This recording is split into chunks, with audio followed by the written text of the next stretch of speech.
हम 4 बहनें हैं, एक छोटे से गांव के रहने वाले हैं। मैं इसी साल 27 की हुई हूँ। मेरे लिए बाबूजी रिश्ता खोज रहे हैं। जहाँ भी गए एक ही प्रश्न, कितना देंगे। बाबूजी हताश निराशा होकर घर लौट आते। एक जगह बात हुई पर कोई खबर नहीं थी बात बनेगी और आसानी से बनेगी। 2 दिन बाद फोन आया कि लड़के वाले मुझे देखने आ रहे हैं। माता पिता जीवित नहीं हैं। 2 भाई हैं जो चाचा जी के साथ आएंगे, लेकिन 3 नहीं, 2 ही लोग मुझे देखने आए। मेरी छोटी बहन मेहमानों की आवभगत में लगी थी। पाखी मुझे बुलाने के लिए आई। मैं सच कर तैयार बैठी थी। पाखी बोली, चाचा जी और लड़का ही आए हैं। लड़का इतना सुंदर है कि तुम्हारा जी मचल मचल जाएगा। मैं घबरा गई। बैठक में तुम्हारी पुकार हो रही है। बैठक में चाय का ट्रे लेकर गई। मेरी नजर नहीं उठती थी। बड़ा हिम्मत जुटाकर अगल बगल बैठे दोनों को देखा। सचमुच कितना सुंदर है। यदि कुछ पूछा जाएगा तो बताते समय अच्छी तरह देख लूंगी। वे दोनों इतने सज्जन निकले कि कुछ नहीं पूछा। उन लोगों के जाने के बाद तीसरी बहन वैशाली ने पूछा, दीदी मेरे होने वाले जीजाजी कैसे लगे। मैं शर्मा गई। बाबूजी योजना बनाने लगे। लड़के वाले शादी जल्दी चाहते हैं। अगले माह अच्छा मुहूर्त है। अम्मा सोच में है। सब कुछ बहुत अच्छा है, लेकिन राजीव संजू से 15 साल बड़े हैं। बाबूजी बेफिक्र हैं। राजीव डॉक्टर हैं, सुपर स्पेशलाइजेशन, फिर प्रैक्टिस जमाने तक डॉक्टरों की इतनी उम्र हो जाती है। मुझे तो राजीव बहुत सीधे सादे और समझदार लगते हैं। इतने समझदार कि संजू चाहती रही मोबाइल पर रोज बात करें, पर राजीव ने शादी की तारीख तक 4-6 बार ही बात की। बारात में गिनती के लोग आए। मैं बड़ी खुश होकर जयमाला के लिए मंच पर आई। अरे ये क्या हुआ मेरे साथ। मतिभ्रम हुआ है कि यही सच है। मेरी शादी चाचा जी के साथ हो रही है, या फिर जिसे चाचा समझा था वह डॉक्टर राजीव हैं, और जिसे डॉक्टर राजीव समझ पहली नजर में दिल दे दिया, वह उनके ठीक बगल में खड़ा उनका छोटा भाई संगम है। मैं सदमे में थी। संगम पूरी तरह चंचल हो रहा था। भौजाई जी भैया को माला पहनाइए। पाखी भी अचंभित थी। उसने भी वही समझा था जो मैंने समझा था, लेकिन अब स्थिति का सामना करना है। पाखी बोली, पहना रही हैं भौजाई जी के देवर जी। थोड़ा धीर धरें। मेरे हाथों को सहारा देकर पाखी और वैशाली ने माला डलवा दी। फोटो शूट के बाद मैं अंदर कमरे में लाई गई। मुझे ससुराल से आए कपड़े पहनकर चढ़ावा के लिए तैयार होना है। तैयार होने का उमंग गायब था। बिछावन पर बैठकर हिचक कर रोने लगी। अम्मा जानती थीं कि उस दिन चाचा नहीं आ पाए थे, फिर भी मुझे नहीं बताया। मुझे इस तरह रोते देख रिश्ते नातेदार महिलाएं पता नहीं क्या अर्थ लगाएंगी। माँ उनसे बोली, संजू आज पराई हुई। ऐसे मौके पर रोना आ ही जाता है। आप लोग भोजन करें, मैं इसे आगे की रस्म के लिए तैयार कर दूं। उनके जाते ही अम्मा ने मुझको गले से लगा लिया। मत रो जानकी। अम्मा तुमने मुझे धोखे में रखा। मैं नहीं संजू, तुमने क्या देखा और क्या समझा। मैंने बाबूजी से कहा था राजीव अपनी उम्र से बड़े लगते हैं। दुबली संजू अपनी उम्र से कम लगती है, पर बाबूजी ने फैसला सुना दिया था।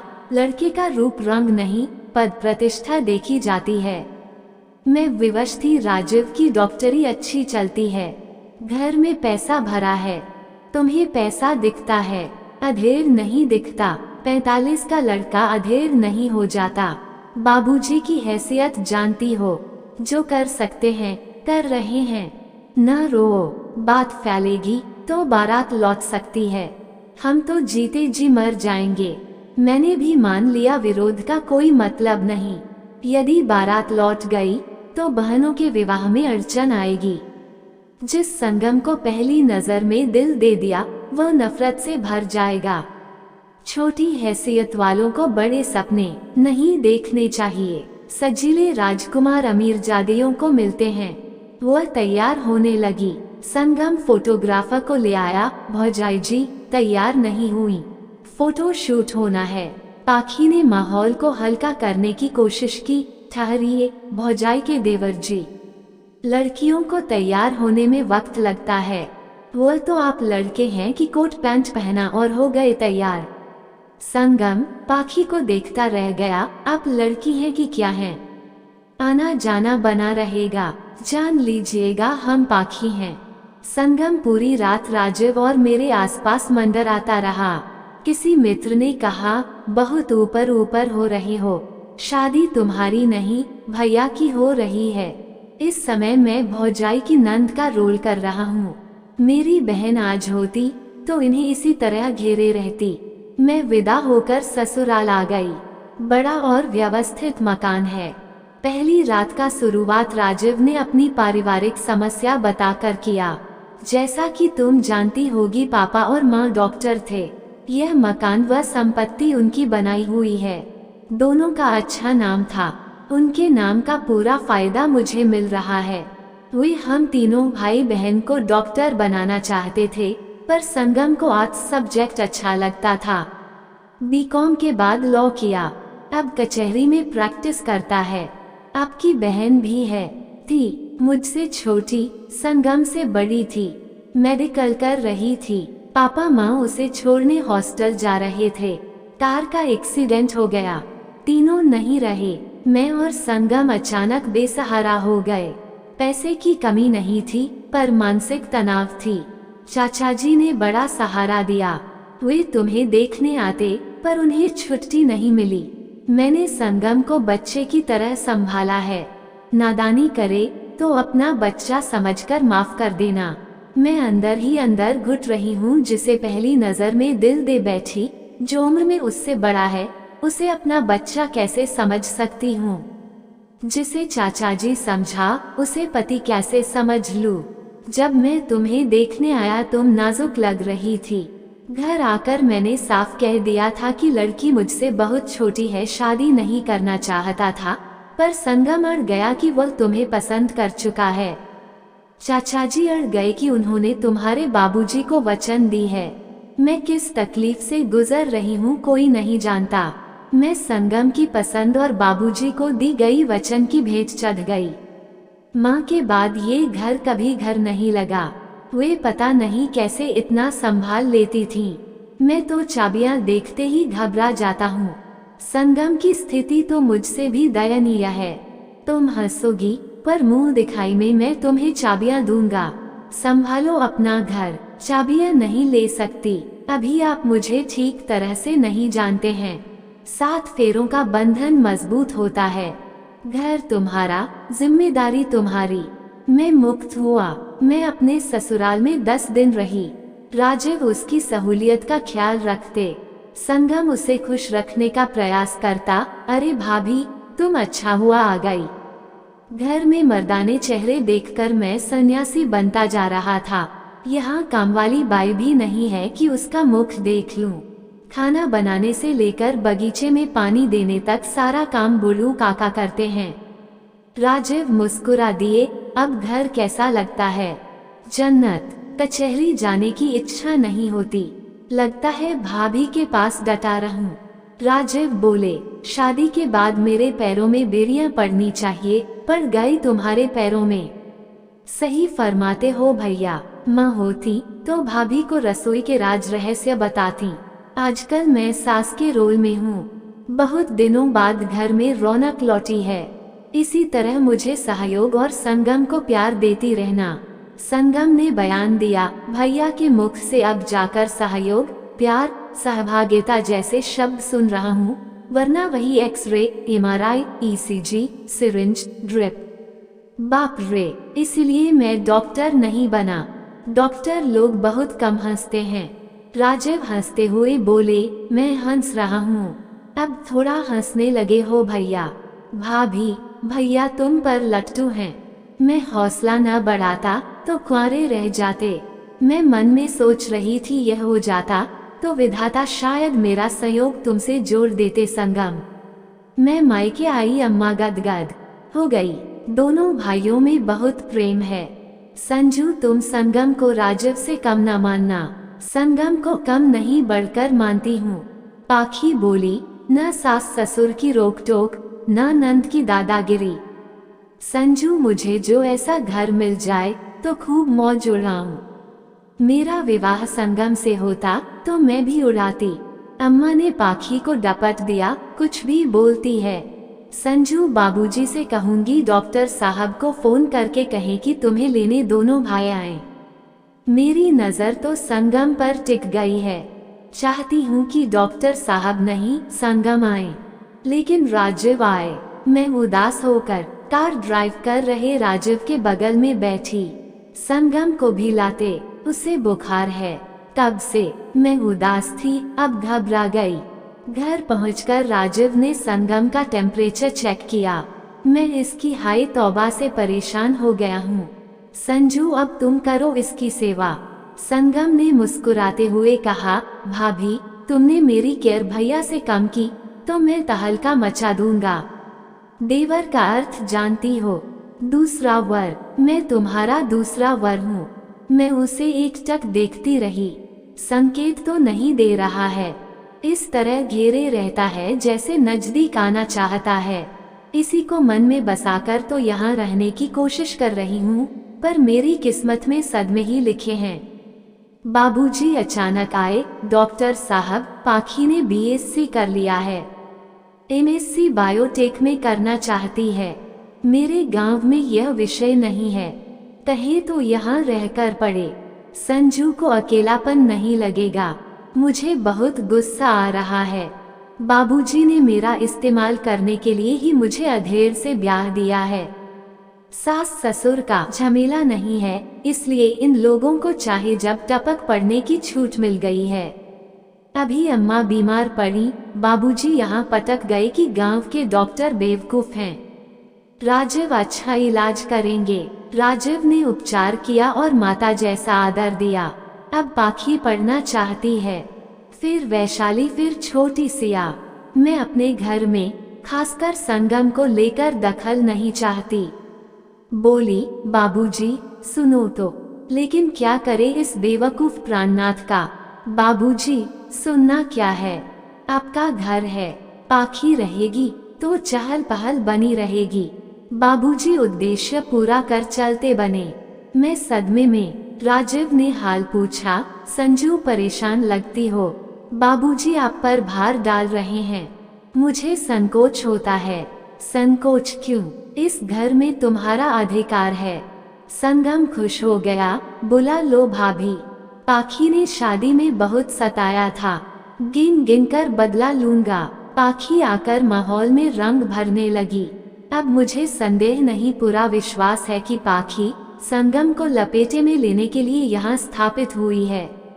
उसमें रुचि लेकर संगम चालबाजी दिखा रहा है।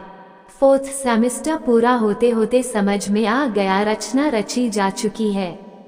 राज खोलने का भार संगम पर डाल 4th सेम की परीक्षा होते ही पाखी गांव खिसक ली कि उसकी अनुपस्थिति में संगम प्रस्ताव पारित करा ले। संगम प्रस्ताव लेकर मेरे पास आया, भाभी कुछ कहना है, कहो। भैया से कहने की हिम्मत नहीं हो रही है। तुम मेरी अर्जी उनके दरबार में लगा देना। मैं सब समझ रही है, पर फिर भी कहा, अर्जी क्या है वो तो सुनूं। मैं पाखी से शादी करना चाहता हूँ। अब तक का सबसे बड़ा सदमा। इस तरह चीखकर अभद्रता दिखाते हुए मैं पहली बार बोल रही हूँ, पागल हुए हो। उसी दिन पागल हो गया था जब पाखी को पहली बार देखा था। पाखी प्रेम वेम पसंद नहीं करती, उसका समर्थन है। कह रही थी तुम्हारा सामना नहीं कर सकेगी, इसलिए जब वह गांव चली जाए तब मैं तुमसे बात करूं। मैं अंदर से टूट चुकी थी, मैं जैसे रो पड़ी। देखती हूँ संगम तुम्हारे भैया क्या कहते हैं। मैंने जिसे पहली नजर में दिल दे दिया वह पाखी के नाम की लौ जलाए बैठा है। पाखी कितनी घाघ है, मेरी स्थिति जानती है, फिर भी जरूर अम्मा ने भेजा होगा कि संगम पर मोहिनी डाले, एक और लड़की के हाथ सस्ते में पीले हो जाएं। पाखी ने ऐसी मोहिनी डाली। नहीं, मुझे मनचाहा नहीं मिला, मैं पाखी को मनचाहा नहीं पाने दूंगी। मुझको रात भर नींद नहीं आई, खुद को असहाय महसूस कर रही हूँ। राजीव की संगत नहीं चाहती, पर वे अपनी भलमनसाहत में उसके समीप आना चाहते हैं। संगम की संगत चाहती हूँ, पर वह पकड़ से छूटता जा रहा है। अब मेरे व्यवहार में रोमांच नहीं, कपट का आभास होता है। पहले दिन से ही पाखी को पाने की योजना बना रहा था। योजना सफल हो, इसलिए भाभी भाभी कहकर मेरी खुशामद करता रहा। मैं निराशा, ईर्ष्या, क्रोध, बौखलाहट से गुजर रही थी। अम्मा का फोन बौखलाहट से लग गया। मैंने पूछा, पाखी ने सब समाचार बताया। तुमको लेकर वह बड़े संकोच में है, पर संगम उससे शादी करना चाहता है। हमारे तो भाग्य जाग गए। दोनों बहनें मिलजुल कर रहोगी। बाबूजी इतवार को डॉक्टर साहब से बात करने आएंगे। मैं बौखलाहट में ललकारने लगी, अम्मा, तुमने पाखी को जानबूझकर पढ़ने के बहाने मेरे घर भेजा कि संगम पर मोहिनी डाले। संगम मोहिनी की चाल में फंस गया। बेवकूफ डॉक्टर साहब को क्या कहूँ।